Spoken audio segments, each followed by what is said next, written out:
추수감사 주일이죠. 우리 하나님께서 추수감사 절기를 정해 주셨습니다. 너희는 나한테 감사해라. 내 앞에 와서 즐거워하라. 빈손으로 오지 말고 예물을 드리라. 우리 하나님이 이렇게 강하게 절기를 정해 주시고 명령하시면서 감사하라고 하신 것에는 다 그만한 이유가 있다는 것을 알아야 됩니다.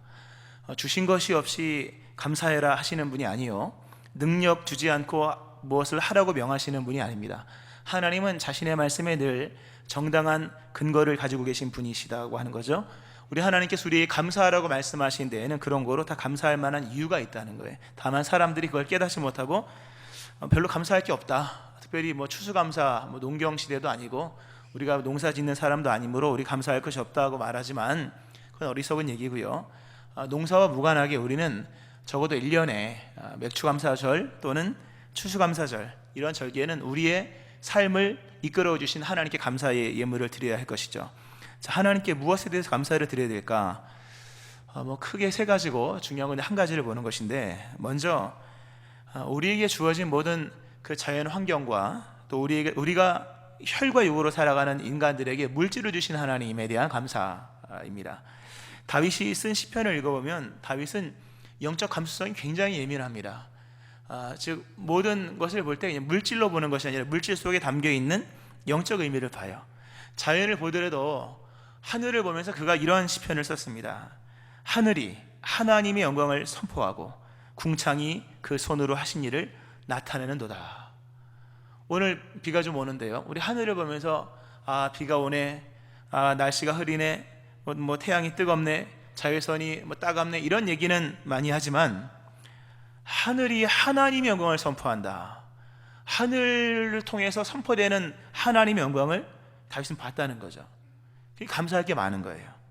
그 광활한 하늘을 보면서, 그 헤아릴 수 없는 큰 궁창 같은 하늘을 보면서 하나님이 행하신 일을 보는, 다윗은 모든 매사의 모든 자연이나 환경이나 물질 속에서 행하시는 하나님의 영광을 보는 사람이었어요. 그러니까 늘 하나님께 감사할 게 많고 찬송할 게 많으니까 말로 다 표현 못해서 음악으로, 혼자 못하니까 찬양단을 세워서 찬양했던 다윗의 모습을 우리는 잘 알고 있습니다. 오늘 우리의 모습을 돌아보셔야 돼요. 오늘날 우리들의 문제는 물질을 물질로만 본다는 사실이 있습니다. 하늘을 하늘로만 봐요. 자연을 자연으로만 보고 물질을 물질로만 보는 거죠. 영의 안목이 과연 있는가라고 하는 거예요. 음식을 먹으면서, 여러분 음식은 뭡니까? 우리에게 주신 하나님의 그 연수를 살 수 있도록 주시는 생명의 도구. 어느 누구도 밥을 안 먹고 살 수는 없습니다. 음식은 곧 하나님께서 주시는 생명인 거예요. 근데 우리는 음식을 통해 생명을 주신 하나님은 잘 기억하지 못한 채 맛있다 맛없다 얘기로 끝나는 거예요. 맛이 있다 맛없다 얘기로 끝나는. 자, 집을 우리가 다 집에 살잖아요. 집은 뭡니까? 여호와께서 집을 세워주셨다는, 세우신 하나님에 대한 그 모습이 바로 집이죠. 근데 오늘날에 우리는 집에 대해 생각할 때 집이 넓다 좁다 이 개념에서만 우리는 생각을 합니다. 사람은 뭡니까? 하나님의 형상대로 지음받은 그 아들 독생자 예수를 보내서 구원하신 그 하나님이 가장 귀하게 여기는 그 존재가 바로 사람인데, 우리는 사람을 외모로 봅니다. 얼굴이 예쁘다, 잘생겼다, 키가 크다 작다, 또는 능력이 있다 없다로 평가하는 거예요. 하나님의 사랑의 언어를 읽지를 못하는 거예요. 그러니까 별로 감사할 게 없어요. 우리가 고작 감사하는 것은 좀 뭔가 이렇게 대박이 났다거나 아니면 뭔가 좀 얻었을 때. 근데 만일 우리가, 여러분 보세요, 만일 우리가 감사하는 것이 안 믿는 사람과 동일한 감사를 드린다면 우리가 과연 믿음의 사람일까? 그러면 안 되잖아요. 안 믿는 사람은 감사드릴 수 없는 것을 감사를 드려야 할 것이고, 특별히 순차적으로 물질 세계 속에 담겨있는 영적 의미를 깨닫지 못한다면 세속화의 위협이 굉장히 크게 와닿을 겁니다. 오늘 이 시대는 물질 세계입니다. 물질로 치닫는 세계지 않습니까? 물론 그러나 물질도 하나님께서 주시는 것이니까. 그러나 만일 우리가 물질 속에 담겨있는 우리의 의복과 우리의 환경과 또 이런 흔들리지 않는 이런 환경들, 그 속에서 하나님의 사랑을 잃지 못한다면 아마 매우 위험할 거예요. 예수님께서 그런 말씀하셨어요. 부자가 천국에 들어가는 것이 얼마나 어려운지 아느냐? 낙타가 바늘구멍으로 들어가는 게 더 쉽다. 부자가 천국 들어가는 것이 어렵다고 하는 것은 부자가 못 들어간다는 게 아니라 물질이 끌어당기는 세속화의 위험이 얼마나 큰가를 얘기하시는 거예요. 그런데 성경을 보면은 돈이 많은 사람들 중에도 천국 간 사람이 꽤 돼요. 그 사람들의 특징은 하나같이 공통점이 있어요. 감사가 있었다는 거예요. 감사. 물질 속에 담겨있는 하나님의 사랑을 아는 사람들, 믿음의 감사가 있었고, 진실한 감사가 있었고, 큰 감사가 있었고, 무엇보다 정기적인 감사가 있었습니다. 그리고 물질을 통해서 하나님께 감사를 표현하는 여러 예물도 있었고요. 오늘 여러분의 모습을 보세요. 물질을 통해서 하나님을 보는가? 우리에게 있는 모든 물질, 손으로 만질 수 있고 눈으로 볼 수 있는 모든 물질들은 다 하나님의 사랑의 표현입니다. 이런 은혜가 임하기를 축원합니다. 우리가 또 무엇을 감사해야 될까? 데살로니가전서 5장 18절 말씀에 범사에 감사하라. 이것이 그리스도 예수 안에서 너희를 향하신 하나님의 뜻이니라. 범사에 감사하라.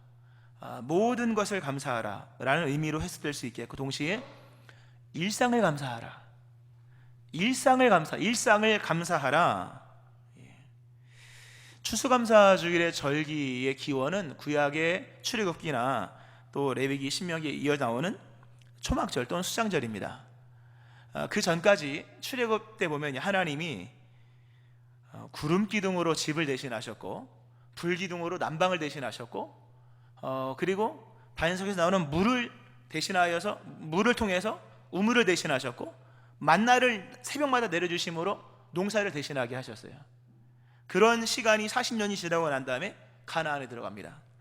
가나안에 들어가서 첫 식량을 먹고 난 이후에 만나도 멈추고 구름 기둥, 불 기둥은 다 사라집니다. 대신에 하나님은 구름 기둥과 불 기둥 대신에 그들에게 살 수 있는 집을 주셨고, 새벽마다 내렸던 만나를 대신하여 농사를 지어서 볼이나 또는 벼를, 농산물을 거두게 하셨고, 또 반석에서 쪼개져서 나오는 그 생수 대신에 그들에게 우물을 주셨다고 하는 거예요. 하나님의 역사가 끊긴 게 아닙니다. 기적 같은 하나님의 역사가 이스라엘의 일상의 삶에 다 녹아들었다는 거예요. 일상의 의미를 아셔야 돼요. 일상은 기적이, 하나님께서 우리에게 베푸신 모든 기적이 다 스며든 결정체가 바로 우리 일상이라고 하는 거죠. 그러니까 우리가 하나님께 자꾸 기적을 놓고 감사하려고 하면 기적이 별로 일어나지 않아요. 여러분, 기적은 매일 일어나지 않은 거예요. 기적이 상식이 되는, 그렇지 않은 기적은 기적이에요. 우리가 정말 알아야 될 것은 하나님의 기적이 우리의 일상에 다 녹아져 있다는 거예요. 구름 기둥, 불 기둥을 보고 싶습니까? 그럼 집에 가서 여러분의 집을 보시면 되는 거예요. 반석에서 나오는 물이 어떤지 궁금합니까? 정수기 물을 마셔보면 돼요. 여러분이 만나가 어떤지, 만나의 맛이 어떤지가 궁금하면 밥을 먹어보면 되는 거예요. 왜냐하면 하나님의 보호하시면 그렇게 일상에 다 스며들었기 때문이라고 하는 거죠. 근데 우리는 이 일상을 별로 대수롭게 여기지 않아요. 근데 하나님은 기적보다 더 큰 하나님의 역사는 바로 일상이다. 일상은 하나님의 기적보다 더 큰 하나님의 성실하심이요 하나님의 역사라고 성경은 말씀을 합니다. 여러분의 일상을 감사하셔야 돼요. 기적을 간구하는 사람들이 많은데 그 사람들은 대부분 다 일상이 무너진 사람들이에요. 일상이 깨져버리면 기적이 필요한 거예요. 반대로 말하면 일상은 기적의 연속인 거예요. 여러분의 흔한 모든 집과 우리의 일상적인 모든 하루 24시간의 모든 것에 대한 감사를 하나님의 사랑으로 읽을 수 있는 이 사랑의 언어가 통하는 믿음의 사람들 되어지기를 축원합니다. 그런가 하면 하나 더 보는 것은, 좀 전에 그런 말씀 드렸습니다. 만일 우리가, 사도 바울이 그런 표현을 쓰고 고린도서 15장에서 만일 우리가 바라는 것이 다만 이 세상의 삶뿐이면 우리가 모든 사람보다 제일 불쌍한 자이리라. 참 그 말씀이 참 좋은 공식을 우리에게 제시해 줍니다. 만일 우리가 안 믿는 사람과 동일한 감사를 드린다, 대박을 터뜨리고 감사하고 이만큼 부자 된 거 감사하고, 그러면 이거는 세리들도 하는 거예요. 이건 누구나 할 수 있는 거예요.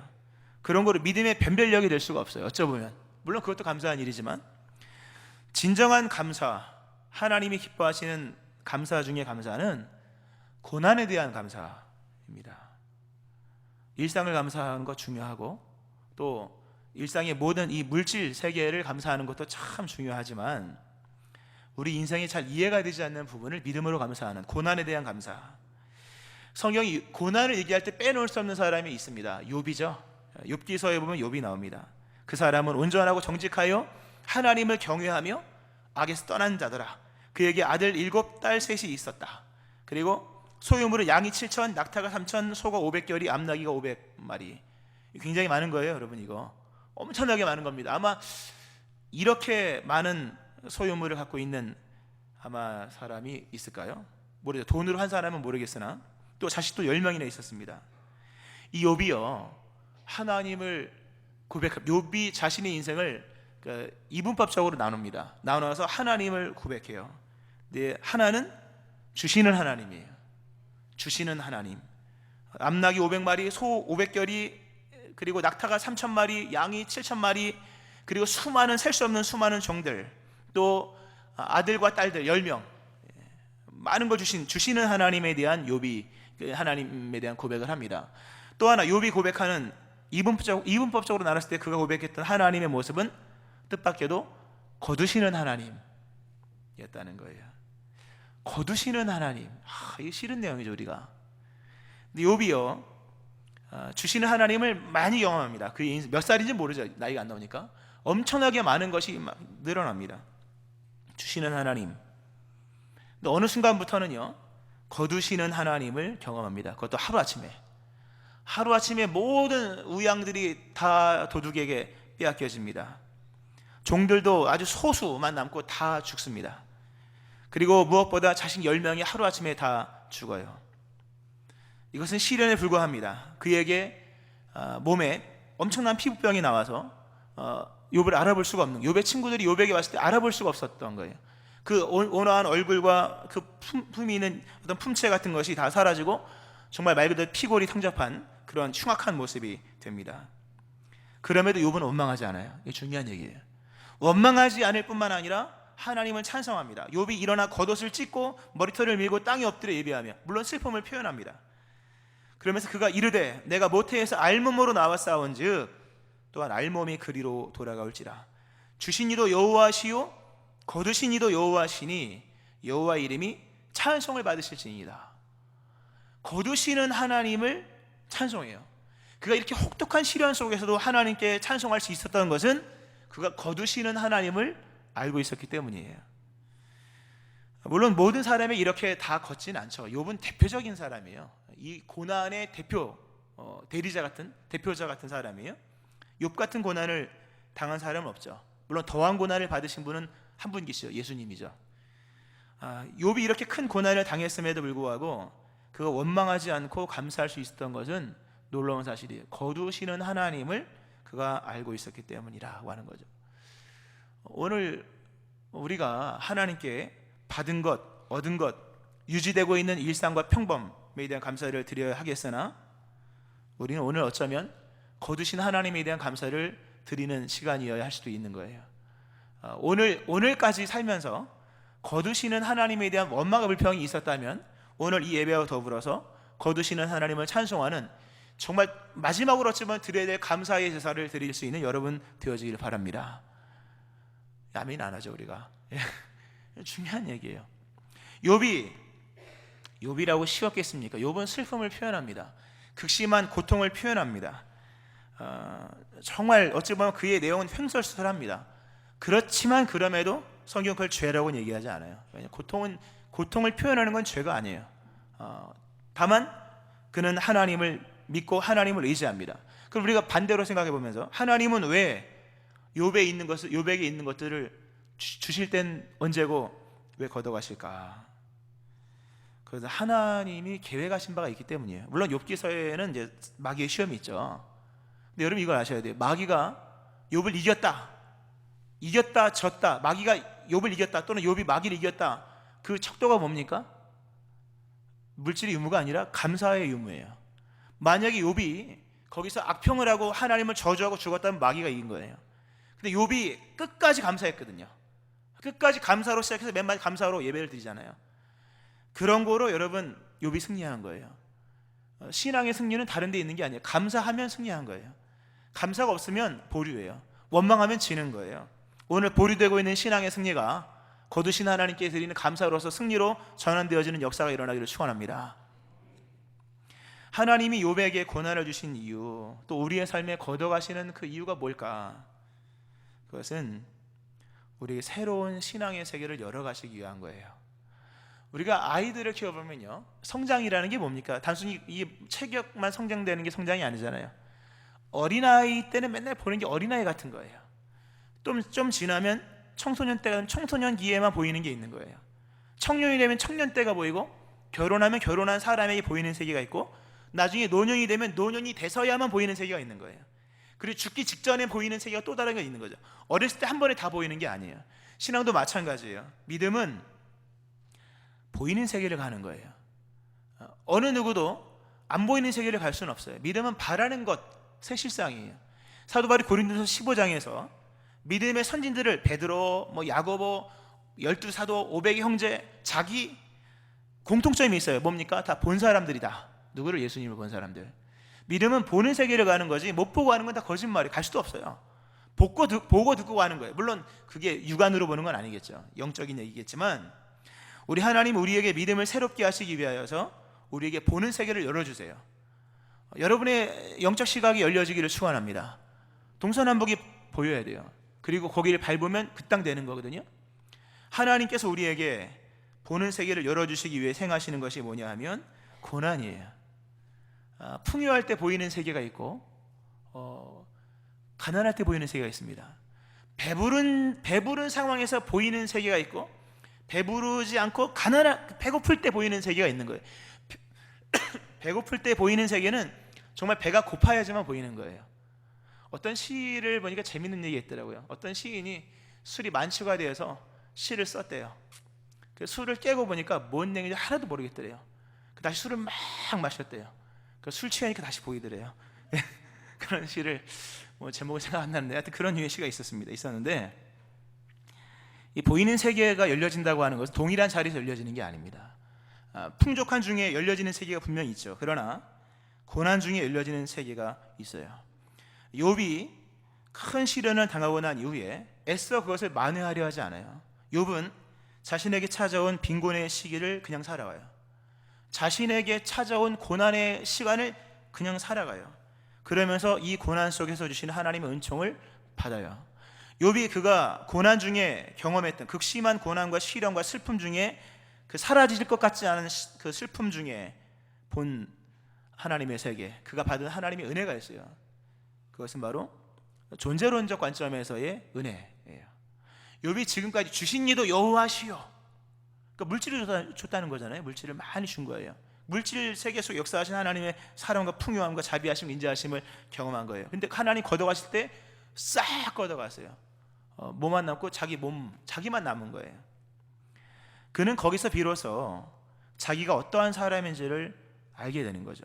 존재론적 관점에서 내가 얼마나 큰 은혜를 받고 있었는지를 깨닫는 거죠. 욥기서를 읽어보면요, 욥이 마치 고난 속에서요 엄청나게 흔들립니다. 욥이 안 흔들린 건 거짓말이에요. 엄청나게, 마치 마지막 잎새같이 밤에 몰아치는 폭풍의 마지막 잎새 하나, 그 소설 있지 않습니까? 그게 막 떨어질 것 같은 엄청나게 흔들리는 욥의 모습을 볼 수가 있습니다. 욥은 이 고난 속에서 자신이 얼마나 믿음이 약한 사람이었는지를 알게 돼요. 내가 얼마나 믿음이 약한 사람이었는지. 또 욥의 변호가 많이 나오잖아요. 그 친구들과 더불어서 욥이 자신을 변호하잖아요. 그 모습을 보면 자신이 얼마나 자기를 변호하고 옹호하고 자기중심적인 신앙 이해를 하고 있는가를 욥이 알아요. 나중에 또 자신이 얼마나 진토 같은 사람인가를 드디어 깨닫는 거예요. 사람이요, 많은 물질을 가지면 마치 물질을 자기와 동일시하는 거예요. 마치 그림자를 보고, 해가 질 때 그림자가 길잖아요. 그건 그림자일 뿐이지 그건 나는 아니잖아요. 그림자인 거예요. 우리 인생에 있는 모든 것은 어찌 보면 그림자 같은 것들이에요. 근데 물질이 많으면 그게 자기인 줄 알고 있는 거예요. 욥이 모든 것이 하루아침에 다 날아가는 순간에 뼈만 남고 있고 가죽만 남아있는 자신의 모습 보면서 하나님의 그 불변의 말씀, 너희는 흙이니 흙으로 돌아가라. 우리는 흙이에요. 우리는 진토입니다. 아직 흙으로 돌아가지 않아서 그럴 뿐이지 우리는 흙에서 왔고 흙으로 가는 존재, 진토 같은 먼지 같은 자이라는 것을 욥이 깨닫죠. 또 욥이 자신의 생일을 저주합니다. 자신을 낳은 어머니까지도 저주하려고 하는 그런 내용이 나오지 않습니까? 이거 욥도 굉장히 비관적 사람이었더라고요. 우리는 사람들이 다 나는 비관적이지 않아, 나는 긍정적이야. 그거는 환경이 좋기 때문이에요. 나는 찬양을 많이 해, 나는 침착해. 그것은 여건이 좋기 때문이에요. 욥이 비로소 깨달은 자신의 실존이 뭐냐면 나는 비관적 사람이었다. 내 생일을 저주하는, 차라리 안 태어났으면 좋았을 것을, 아들을 낳다 하는 그날이 없었으면 좋았을 것을, 얼마나 비관적인 사람이었는가 비로소 깨닫는 거죠.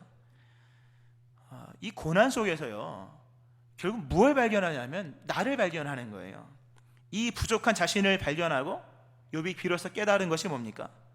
이렇게 믿음의 실체가, 믿음이 이렇게 없었던 내가 믿음의 풍성함을 누릴 수 있었던 것은 나에게서 나온 것이 아니라 전적으로 나를 믿는 사람 되게 하셨고 나에게 은혜 베푸신 하나님의 은혜로 된 것이라는 것을 비로소 깨달은 거예요.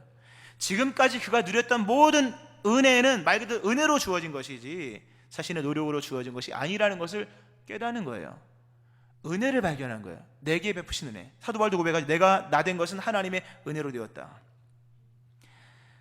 어느 순간부터 우리는 내가 잘해서 살고 있는 줄 알아요. 내가 공부 잘해서, 내가 일 잘해서, 내가 돈 잘 벌어서, 내가 운동해서. 여러분 그렇잖아요. 고난 한번 오면요 아무것도 아니에요. 우리는 원래 진토고 우리는 믿음 없는 자와 다를 바 없는 사람들이에요.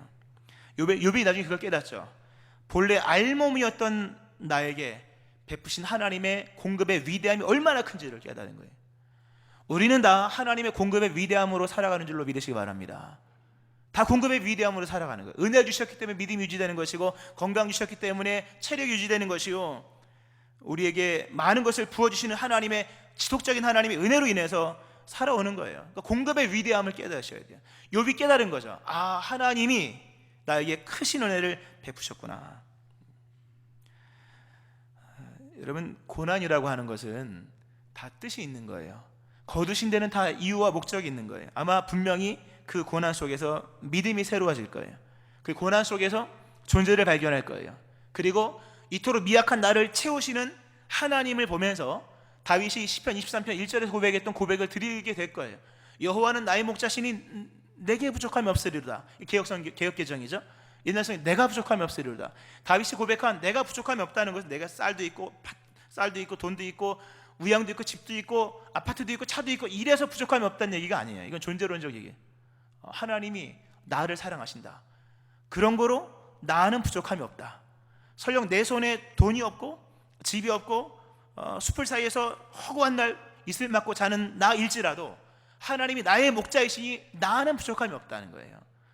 오늘 이러한 하나님의 이 고난 속에서 행하시는 하나님의 은혜를 발견하시기 바랍니다.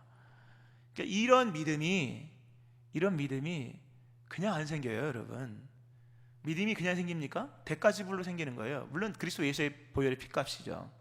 우리 하나님께서 우리에게 이 큰 믿음을 주시기 위하여, 또 믿음뿐만 아니라 행하실 엄청난 역설적인 일이 있음으로 인하여서 우리의 삶에 고난도 주시고 가져가시는 하나님을 때때로 보일 때가 있다는 거죠. 무엇보다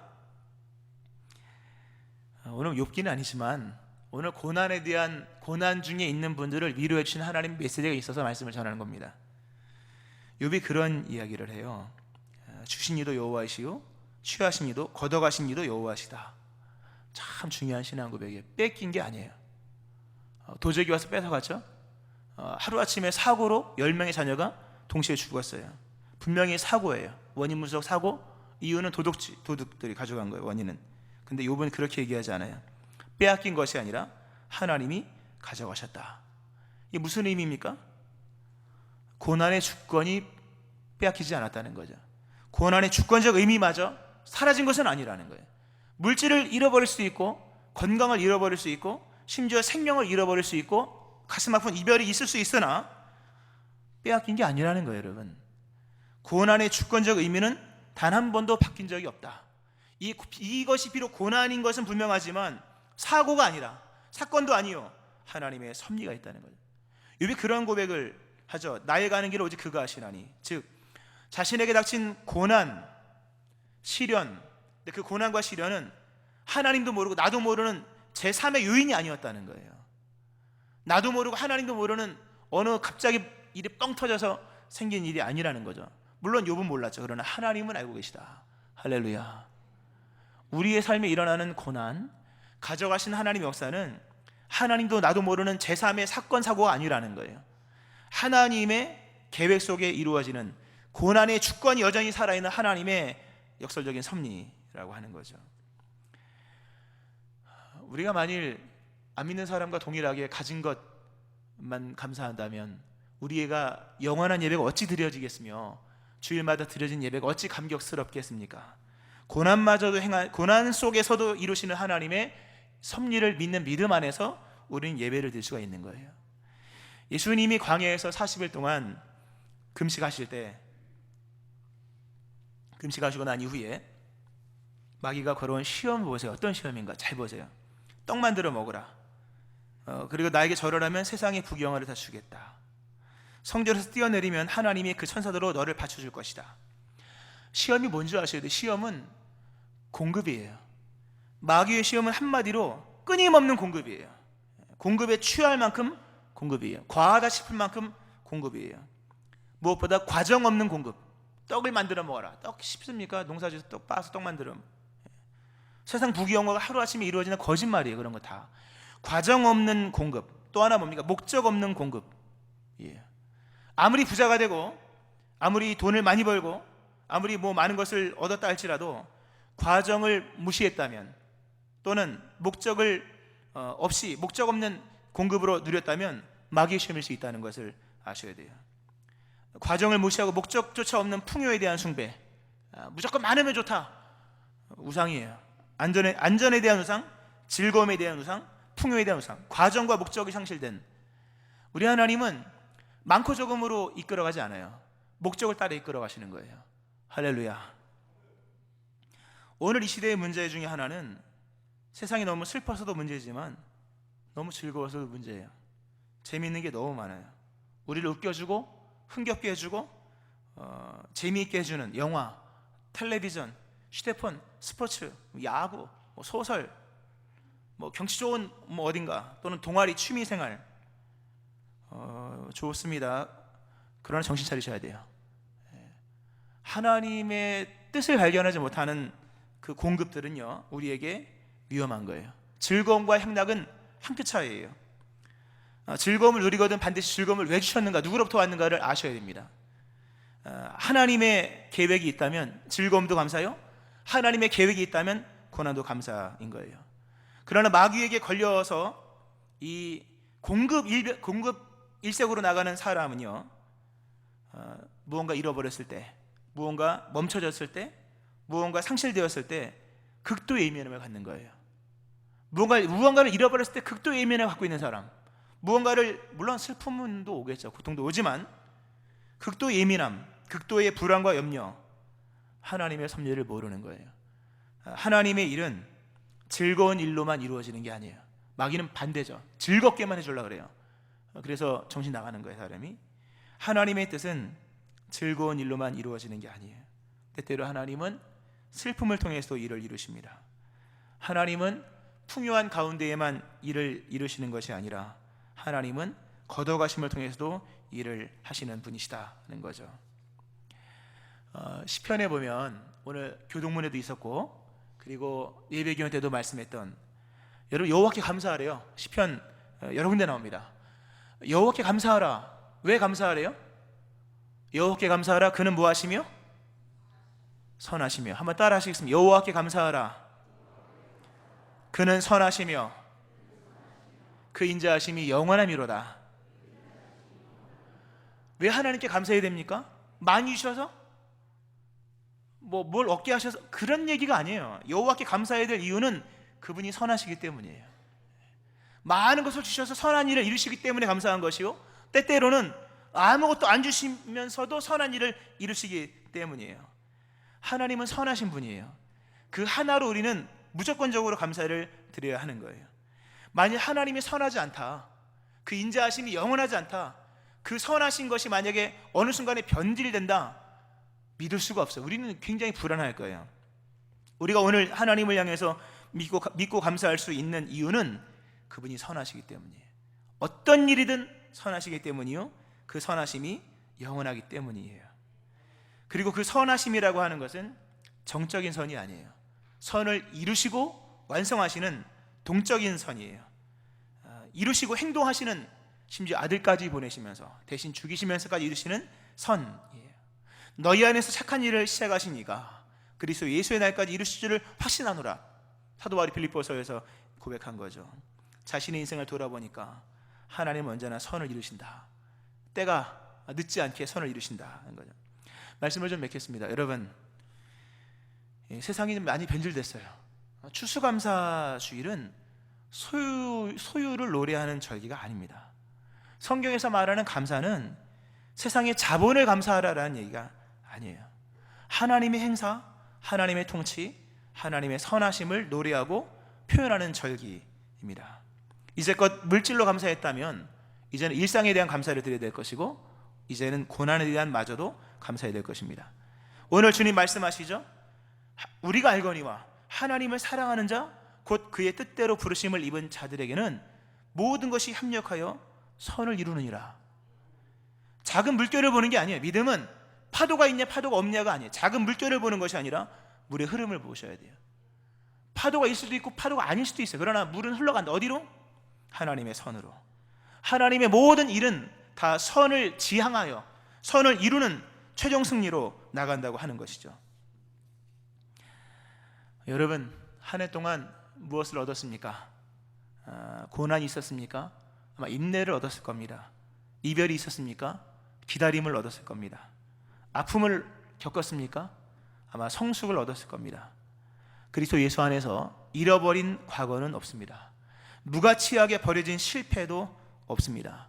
손해로만 끝나는 허무주의는 기독교의 결론이 아닙니다. 우리에게 일어난 모든 일은 하나님의 경륜 속에서 일어나는 하나님의 사랑이었다는 사실. 어떤 일로 감사하느냐를 보면 그의 영혼의 거점을 알 수가 있습니다. 언제까지 감사하는지를 보면 그의 영적 상태를 알 수가 있습니다. 얼마만큼 감사하는지를 보면 하나님을 향한 사랑을 알 수가 있습니다. 그리고 어떠한 상황에서도 감사를 드리는지를 보면 그의 신앙의 깊이를 알 수가 있습니다. 풍족한 중에 드리는 감사를 보면 그가 세속에 물들지 않았다는 것을 알 수 있고, 일상을 감사하는 모습을 보면 그의 신앙의 성실함을 볼 수 있는 것이요, 역경과 시련 중에도 드리는 감사를 보면 하나님의 마음을 아는 사람이라는 것을 알 수가 있습니다. 감사는 신앙의 척도예요. 오늘까지 드리지 못했던 모든 감사, 오늘 이 추수감사절에 다 하나님께 받으시도록 감사함으로 드리기를 바라고, 선을 이루시는 하나님을 믿는 믿음 안에서 주시는 하나님이든 걷어가시는 하나님이든 여호와 이름 찬송 올리시는 주의 백성 되어지기를 주의 이름으로 축원합니다. 아멘. 기도하겠습니다.